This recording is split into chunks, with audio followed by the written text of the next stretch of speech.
గా నేర్చుకోవాలా? అప్టాక్స్ తో మా ఉచిత లైవ్ వెబినార్లలో చేరండి. ఆల్గో ట్రేడింగ్ కేవలం ₹10 బ్రోకరేజీ అందుబాటులో ఉంది. ఇప్పుడే అకౌంట్ ఓపెన్ చేయండి.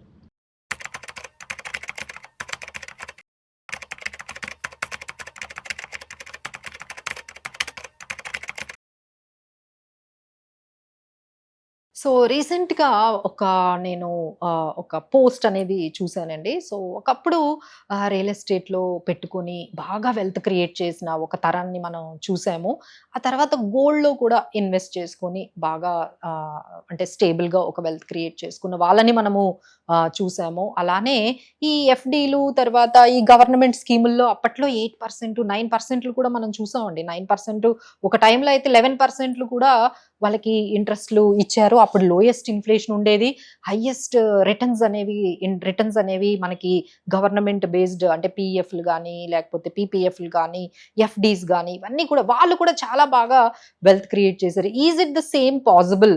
ఇప్పుడున్న వాళ్ళైతే అంత వెల్త్ క్రియేట్ చేయలేకపోతున్నారండి. విత్ లాట్ ఆఫ్ కన్‌ఫ్యూజన్స్ తోనే ఇప్పుడు ఉన్న వాళ్ళెవరు కూడా వెల్త్ క్రియేషన్ చేయడం అనేది అంటే అప్పుడు వాళ్ళు చేసినంతగా ఇప్పుడు వెల్త్ క్రియేషన్ అయితే చేయలేకపోతున్నారు. సో, దానికి చాలా రీజన్స్ అయితే మనం చెప్పొచ్చండి. ఒకటేంటంటే లార్జ్ అంటే హ్యూజ్ అంటే నంబర్ ఆఫ్ ఇన్వెస్ట్‌మెంట్స్ మనకి అవైలబుల్‌గా వచ్చేసాయి మార్కెట్‌లో. ఒకవైపు ఈక్విటీలో అంటే మళ్ళీ డైరెక్ట్ ఈక్విటీకి వెళ్తే బావుంటుందని కొంతమంది చెప్తూ ఉంటారు. మేడం ఒక స్టాక్‌లో తీసుకొని మనమే బై చేసుకుంటూ, దాన్ని హోల్డ్ చేసుకుంటూ అలా వెళ్తే బావుంటుంది. అలానే పోర్ట్‌ఫోలియోని మేనేజ్ చేసుకుంటే ఎక్కువ రిటర్న్స్ వస్తాయని ఒకవైపు చెప్తూ ఉంటే, లేదు లేదు మ్యూచువల్ ఫండ్స్‌కే ఇచ్చేస్తే మంచి రిటర్న్స్ వస్తాయని ఇలా అటు నుంచి అటు, ఇటు నుండి అటు మారుతూ ఉన్నారు. ఇక దీంతో పాటు ఇక హెచ్ఎన్ఐస్ అయితే ఏఐఎఫ్స్ అని, ఎస్ఐఎఫ్స్ అని, పీఎంఎస్‌లని ఈ విధంగా వాళ్ళు కూడా ఎక్స్‌పెరిమెంట్స్ ఒక దగ్గర నుంచి అంటే పీఎంఎస్ దగ్గర నుంచి ఏఐఎఫ్ దగ్గర నుంచి ఎస్ఐఎఫ్, ఆ తర్వాత గిఫ్ట్ సిటీ అని ఇలా చాలా గ్లోబల్ ఫండ్స్ అని ఈ విధంగా మనకి ఇన్వెస్ట్‌మెంట్స్‌లో మనకి different wide variety of range వచ్చేటప్పటికి అందరూ కూడా ఈ విధంగా ఒక దగ్గర నుంచి ఒకరికి షిఫ్ట్ అవుతూ ఉన్నారు. సో, దానివల్ల కూడా చాలా లాట్ ఆఫ్ కన్‌ఫ్యూజన్ అనేది మనకి క్రియేట్ అయిపోతూ ఉంది. నెక్స్ట్ ఏంటంటే మనకి టెక్నాలజీ అండి. ఎప్పుడైతే టెక్నాలజీ వచ్చిందో బాగా స్కామ్స్ అనేవి ఎక్కువగా అంటే సంపాదించడం కన్నా డబ్బులు పోగొట్టుకోవడంలోనే మనకి ఎక్కువ మందిని మనం చూస్తూ ఉన్నాము. అలానే ట్రేడింగ్‌లు కూడా చేసుకొని బాగా డబ్బులు పోగొట్టుకున్న వాళ్ళని చాలా మంది చూస్తున్నాము. సో, ఇప్పుడు ఇది కాకుండా ఇంకొకటి కొత్తగా మనం చూస్తున్నాం ఏంటంటే రియల్ ఎస్టేట్‌లో పెట్టుకుందాము, ప్లాట్‌లవి కొనుక్కుందాం ఇవన్నీ వద్దు అనుకునే వాళ్ళు ఏమైనా సంపాదిస్తున్నారంటే డెఫినెట్‌లీ అండి. Entry is very easy for real estate. Real ఎస్టేట్‌లో మీరు మీ దగ్గర ఉన్న కొంత క్యాష్‌ని లేకపోతే కొంత లోన్‌ని పర్సనల్ లోన్‌లు, గోల్డ్ లోన్ గాని లేకపోతే ఇంకేదైనా తీసేసుకొని మొత్తం అంతా కూడా ప్లాట్‌ల్లో పెట్టుకోవడం గాని, ఈ రియల్ ఎస్టేట్‌లో గాని ఎంట్రీ చాలా ఈజీగా మీరు వెళ్ళొచ్చండి. ఎందుకంటే చాలా లోన్స్ అనేవి చాలా విపరీతంగా మార్కెట్‌లో ఇచ్చేస్తూ ఉన్నారు. మీరు పే చేసే కెపాసిటీ ఉంటుందా లేదా?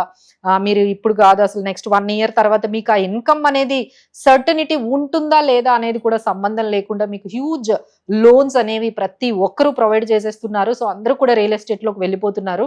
బట్ ద వార్నింగ్ ఏంటంటే ఎగ్జిట్ అయితే అంత ఈజీగా ఉండట్లేదండి. ఎందుకంటే మా దగ్గర చాలా మంది క్లయింట్స్ వస్తూ ఉన్నారు. సో, మేడం ఎగ్జిట్ అయితే అస్సలు దాన్నేమంటారంటే స్మూత్‌గా లేదు.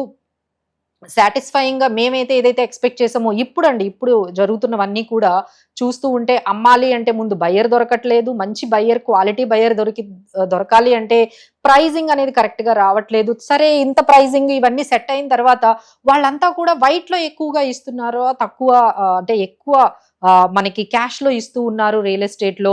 ఓన్లీ గవర్నమెంట్ వాల్యూ వరకే రిజిస్ట్రేషన్ చేసుకుంటున్నారు. సో, మిగతా వైట్ అంతా మిగతా ఏదైతే క్యాష్ ఇచ్చారో అది ఈ రోజుల్లో స్కూల్స్‌లో కూడా ఎవరు యాక్సెప్ట్ చేయట్లేదు. మీ రిటైర్మెంట్ ప్లానింగ్ కూడా అది ఏ విధంగా ఎక్కడ పెట్టాలన్నా సరే ఎవరు క్యాష్ తీసుకోవడం లేదు. మళ్ళీ దాన్ని ఏం చేస్తున్నారు అంటే ఇక ఎంతకాలం ఉంచుతారండి? మళ్ళీ ఆ క్యాష్‌ని తీసుకొనెళ్ళి మళ్ళీ ప్లాటే కొంటున్నారు.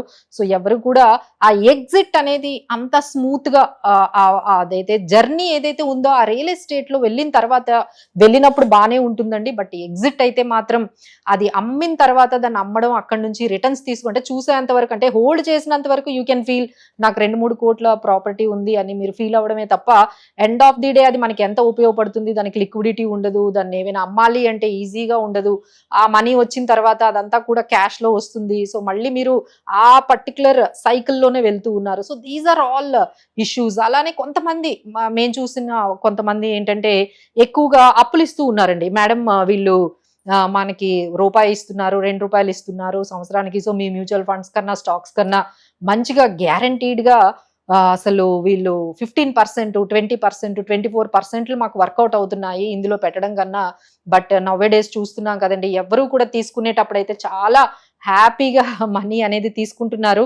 బట్ పే చేసేటప్పుడు అయితే చాలా పెయిన్ఫుల్గా అది మీకు ఆ జర్నీ అనేది చాలా పెయిన్ఫుల్గా మీకు ఎండ్ అవుతూ ఉంది. చాలా మందికి మనీ అనేది వాళ్ళకి అవసరానికి తిరిగి రావట్లేదు. సో ఇంట్రెస్ట్లు ఇస్తారో ఎవరో తెలియదు, కానీ ప్రిన్సిపల్ కూడా చాలా మంది ఈ విధంగా ఇటువంటి మనీ ఇచ్చి తెచ్చుకోలేక ఇంకా వాళ్ళ మీద మనం కంప్లైంట్లు పెట్టడానికి అసలు అలాంటి సిచ్యువేషన్స్ అయితే ఏమీ లేదండి. మనీ అయితే వస్తుందన్న గ్యారంటీ అయితే ఎక్కడా లేదు. సో ఇలాంటి పర్టికులర్ సిచ్యువేషన్స్ లో ఇక నెక్స్ట్ మనకి చాలా మంది ఏం చేశారంటే ఈ ఎక్స్పర్ట్స్ దగ్గరికి, అడ్వైజర్స్ దగ్గరికి, బ్రోకర్స్ దగ్గరికి ఇట్లా వెళ్తూ ఉన్నారు. సో వాళ్ళ దగ్గర కూడా ఎక్స్పీరియన్స్ బాగాలేదు. ఒక అడ్వైజర్ దగ్గర నుంచి ఇంకొక అడ్వైజర్ దగ్గరికి వెళ్ళడము, లేకపోతే ఒక ఎక్స్పర్ట్ దగ్గర నుంచి ఇంకో ఎక్స్పర్ట్ దగ్గరికి ఇలా మారుతూ ఉన్నారండి. But situation is not good for the last 2.5 years, అంటే 2 years నుంచి ఎస్పెషలీ సెప్టెంబర్ 2024 నుంచి కూడా మార్కెట్స్ ఈ విధంగా ఉన్నాయి. సో ఇన్వెస్టర్స్ అందరూ కూడా చాలా ప్యానిక్ అవుతున్నారు. ఐదర్ మ్యూచువల్ ఫండ్స్, స్టాక్స్ లో పెట్టే వాళ్ళందరూ కూడా చాలా కన్ఫ్యూజ్డ్ స్టేట్ లో ఉన్నారు. So what is the solution for this? We can go with hybrid మెథడాలజీకి అయితే వెళ్ళొచ్చండి. You go with a trusted financial investor దగ్గరకు అయితే వెళ్ళొచ్చు. మీరు డెఫినెట్ గా వెళ్ళాలి. ఎందుకంటే మీ ఎమోషన్స్ ఇప్పుడు మనం చెప్పాం కదండి, ఏవైతే ప్రాబ్లమ్స్ ఫేస్ చేస్తూ ఉన్నారో, ఒకవైపు టెక్నాలజీ మారుతోంది, రకరకాల ప్రోడక్ట్స్ వచ్చేసాయి, ఒక్కొక్కసారి ఒక్కొక్క ప్రోడక్ట్ వెళ్తుంది, అసెట్ ఎలకేషన్ చేసుకోవాలి, డైవర్సిఫికేషన్ చూడాలి, లిక్విడిటీ కావాలి, ట్యాక్సెస్ ని మేనేజ్ చేయాలి, రిటర్న్స్ ని మేనేజ్ చేయాలి, రిస్క్ ని మేనేజ్ చేయాలి. సో ఇన్ని మేనేజ్ చేయాలి అంటే it might go wrong in 1 or 2 way. So ఎవరైనా మీ ఎమోషన్స్ ని, మీ టైం ని కొంచెం సేవ్ చేసి ఆ విధంగా మిమ్మల్ని పర్టికులర్ గా గైడ్ చేసే వాళ్ళైతే ఖచ్చితంగా మీరు ఎక్స్పర్ట్స్ తో ట్రావెల్ చేస్తేనే మంచిదండి. ఇంకొకటి ఏంటంటే మీరు కూడా మానిటరింగ్ చేసుకుంటూ ఉంటే, we call it as hybrid model.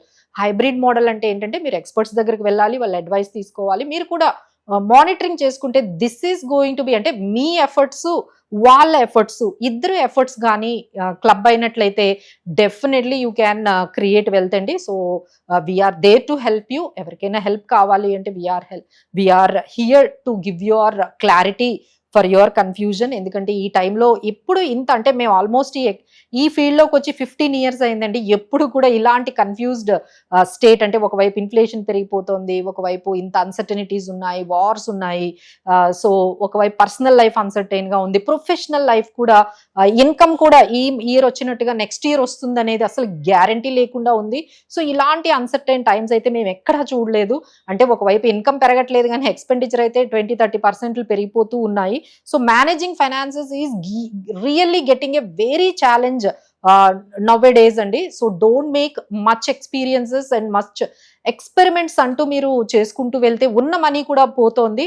So మనీని కాపాడుకుంటూ రిస్క్స్ మరీ అంటే మేనేజ్ చేసుకుంటూ ఓవర్గా మీరు రిటర్న్స్ని ఎక్స్పెక్ట్ చేస్తూ ఫాస్ట్గా క్రియేట్ చేయడం కన్నా మనం ప్రిన్సిపల్ని ప్రొటెక్ట్ చేసుకుంటూ సేఫ్టీగా రిస్క్ని మేనేజ్ చేసుకుంటూ డీసెంట్ రిటర్న్స్ని మనము తీసుకుంటే బెటర్గా ఉంటుందండి. So protect your wealth and manage your wealth properly. So సేఫ్గా మనం క్రియేట్ చేసుకోవాలి అంటే యూ నీడ్ ఒక మనకి హెల్ప్ చేస్తూ ట్రస్టెడ్గా ఉన్న వాళ్ళతో జర్నీ చేస్తే డెఫినెట్గా you can win this situation of wealth creation.